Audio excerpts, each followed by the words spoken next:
Hello children. We were doing the topic subject verb agreement और उसके कुछ नियम आपको बताए गए थे। उसी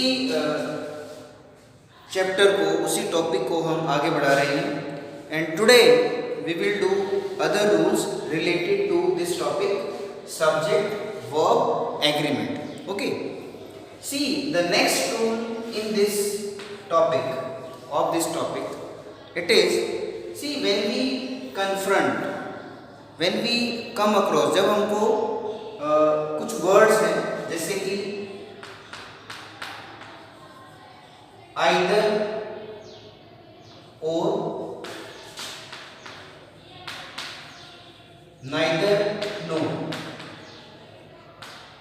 ठीक है, हमें ये दोनों मिलते हैं.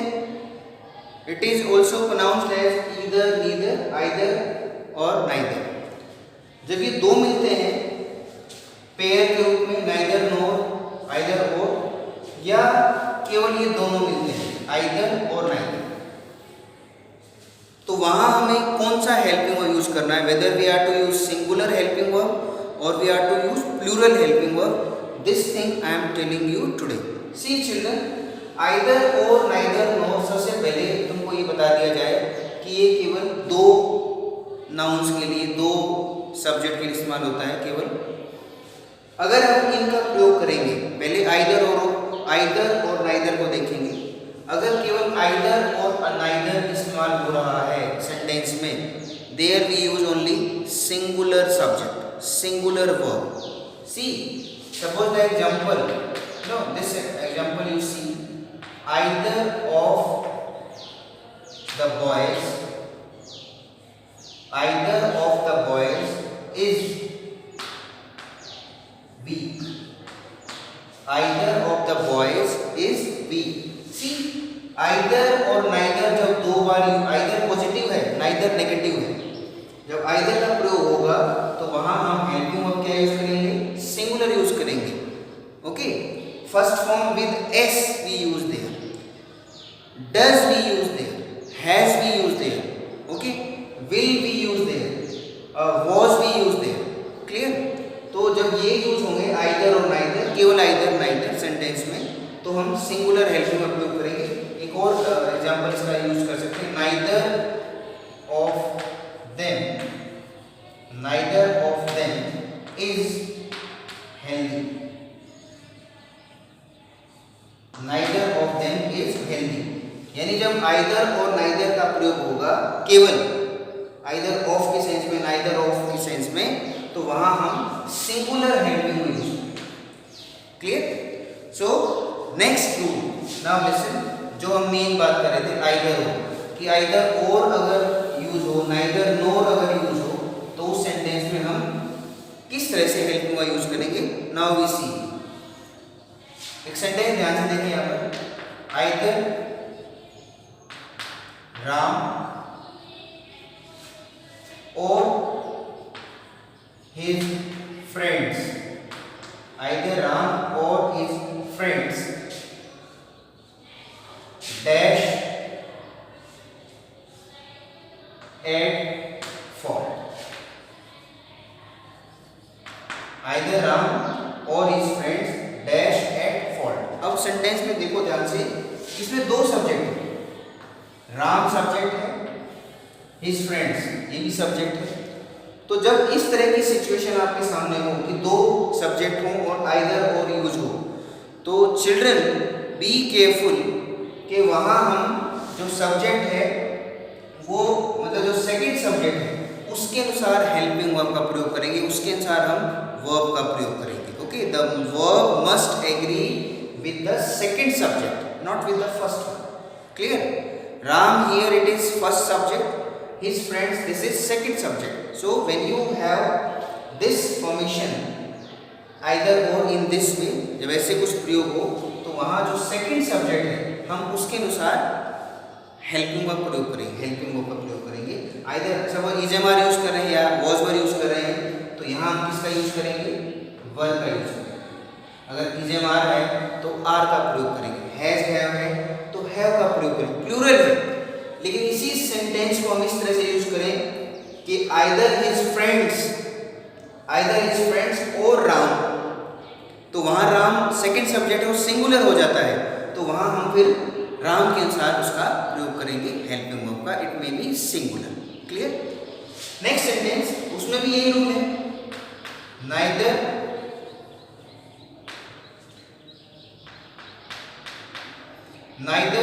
you nor I dash at fault. Neither you nor I dash at fault.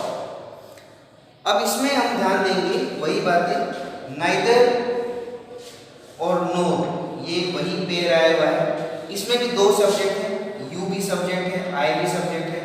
हमको यहाँ इज एम आर बी से हेल्प यूज करने हैं मान लो, तो तुमको रूल अभी बताया है कि जो नाइदर नोर आइदर नोर जब यूज होते हैं, so the verb must agree with the second subject and that is here I. Suppose we have to use is am are, then we use am. थोड़ा सा अजीब लगता है यहाँ पर कि नाइदर यू शुरू में आया हुआ है, तो क्यों ना हम हेल्पिंग लगाएं, लगा सकते हैं, but grammatically it is wrong, it will not be acceptable. Okay, हम अपनी सेंस के अनुसार लगाते हैं, लेकिन that is not good sense, it is poor sense. We should be, because this is syntax, हम सिंटेक्स यूज कर रहे हैं, ये सारे रूल सिंटेक्स के हैं, और उसमें जब तक हमें प्रॉपर सब्जेक्ट के साथ में प्रॉपर वर्ब जब हम यूज नहीं करेंगे, उसका कोई फायदा नहीं होता। Okay, so you should be very much careful about these things. Okay, now the next rule, listen,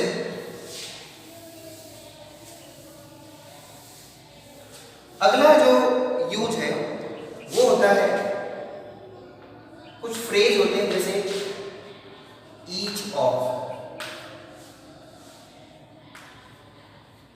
everyone of। Okay, तो पहले ईच ऑफ हम ये देखेंगे, एवरी वन ऑफ द, इसमें ज़्यादा मुश्किल नहीं है, ये एक जो पिछले वीडियो में तुमको बताया था वन ऑफ, उसी तरह से ये है कि ईच ऑफ और every one of, none of भी हो सकता है इसमें, none of them, none of हम यूज करेंगे मान लो। तो हम कोशिश क्या करते हैं कि ये देखेंगे पहले, सबसे पहले कि नन ऑफ के बाद, एवरी वन ऑफ के बाद में, ईच ऑफ के बाद में हमें क्या नजर आना चाहिए कि वहां पर जो नाउन है, सब्जेक्ट है, दैट शुड बी प्लूरल, वो प्लूरल होना चाहिए। इसमें यही ध्यान रखना है कि one of, each of, every one of, none of, उसमें क्या होता है कि जो प्लूरल है वो सब्जेक्ट होगा, but the helping verb will be singular. देखो कैसे, ईच ऑफ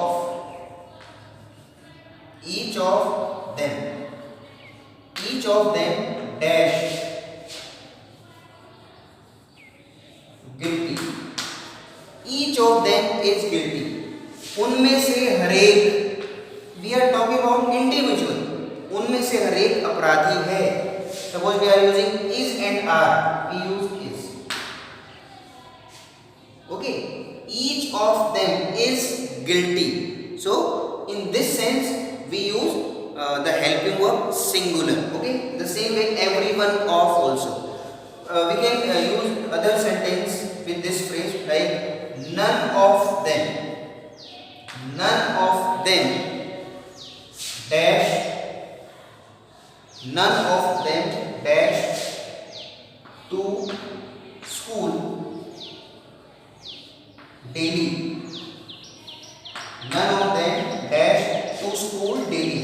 और इसमें हमको कम और कम्स में यूज करना है, ये जो option come, comes, none of them, तो यहाँ क्योंकि तुमको बताया it is singular, okay, it is singular, so we use comes. Suppose you have to use is am I in a situation, so there you can use is. Okay, there are some books there it is given that after none of you can use plural also, okay, but it is according to some situation, Okay, it is according to some situation. You expect, suppose plural, like you went to some party, okay, and there you want to explain something, none of them were there, वहां पर member नहीं थे. Okay, so you expect or you are expressing thoughts with plural sense, तो वहां हम plural sense use कर सकते हैं, वहां पर हम plural hello यूज कर सकते हैं. But most commonly we use with none of what, singular helping. Okay, now we move to next one. It is related to the same, इसी से बना हुआ है each और every से. देखो कई बार क्या होता है, each दो बार सेंटेंस में यूज होता है, दो नाउन को यूज किया जाता है इसमें, and they are combined with the help of and. जैसे each boy and each girl dash invited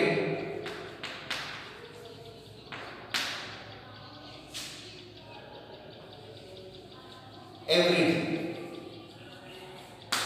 okay, हमारे पास ऑप्शन है इज और are. Okay, means which helping verb we should use. Should we use singular, should we use plural. Now we see, जब भी ऐसी situation हो each और each दो बार यूज हो and they are combined with the help of and, तो वहां हमको ये देखना है कि this phrase by using and it does not become plural, it remains singular. Okay, so there we use clear. मतलब इतना होने पर भी इसका जो प्रयोग है वो हम सिंगुलर की सेंस में भी करेंगे. One more sentence you can use like every boy and every girl dash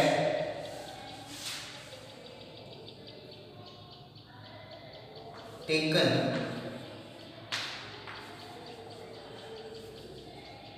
lunch.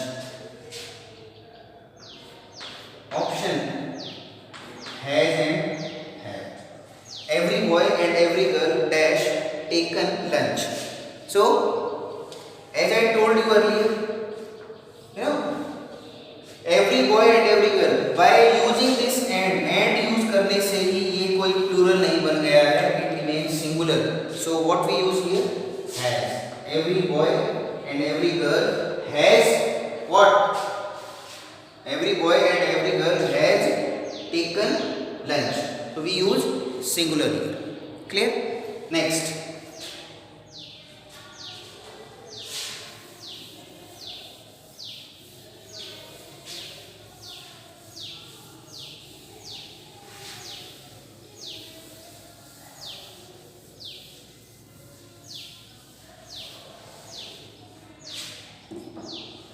See, next use, it is related to some subjects.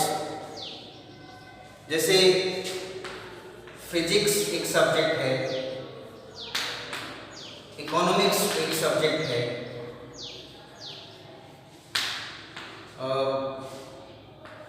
Politics भी एक विषय है, मैथमेटिक्स एक विषय है. ठीक है, जहां एक्स, ये जो एस यूज होता है तो वी फील कि ये प्लूरल है. So this thing I will tell you today, it is quite interesting. देखो, फिजिक्स केमिस्ट्री कोई भी ऐसी चीजें हैं जिसमें एक्स्ट्रा एस आता हो. Okay, so I will tell you about that thing today. देखो, अगर मैं कहूँ ही like physics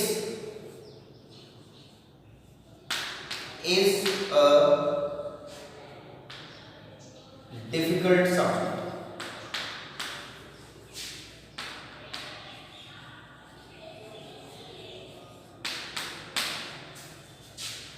यहाँ हमने is यूज किया है, इसका मतलब ये है कि भौतिक शास्त्र, भौतिकी. Okay, physics it has been considered here as a subject. That is why I am using is. One more sentence.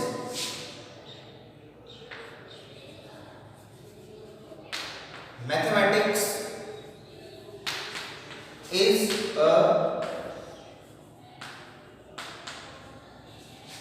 technical subject. Mathematics is a technical subject. यहाँ भी जो मैथमेटिक्स है ये एक विषय है, इसीलिए इसको सिंगुलर हमने यूज किया है. तो रूल ये है कि जब हमको ऐसे कुछ जो टर्मिनोलॉजीज हैं, मतलब ऐसी कोई टर्मिनोलॉजी है, मतलब ऐसे कोई वर्ड्स हैं, दीज आर सम टर्म्स, तो उसको जब हम यूज करेंगे and we consider them as a subject, अगर सब्जेक्ट के रूप में इस्तेमाल करेंगे तो वो सिंगुलर यूज होगा. Clear? But every time we can not use them as a subject. Okay, कैसे यूज करेंगे दूसरी सेंस में? अब देखो, अगर इनके साथ हमने कोई पोजेसिव यूज कर लिया, पोजेसिव एडजेक्टिव, जैसे देखो my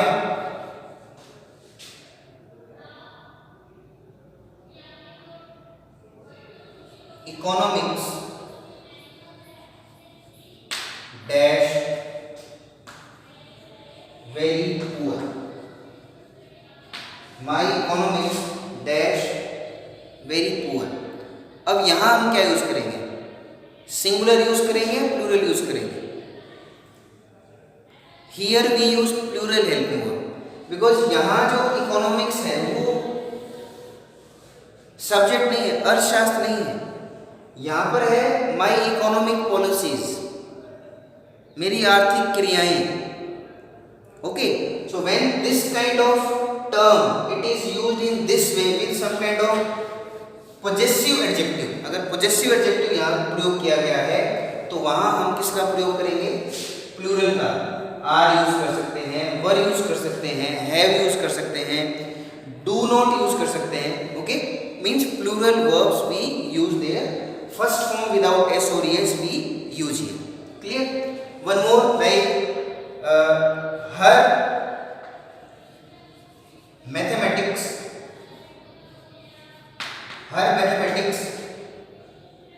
dash very sharp, her mathematics dash very sharp.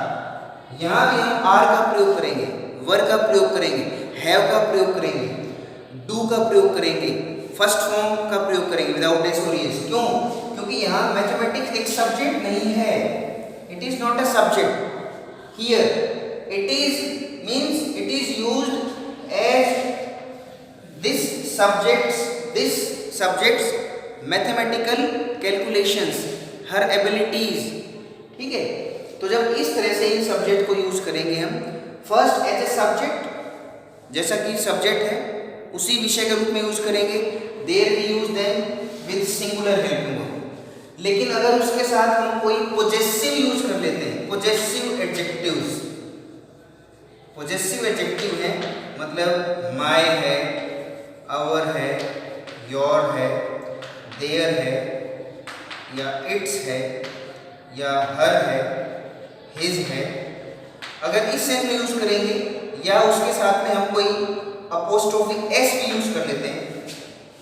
Okay, तो वहां लाइक देयर फैमिलीज,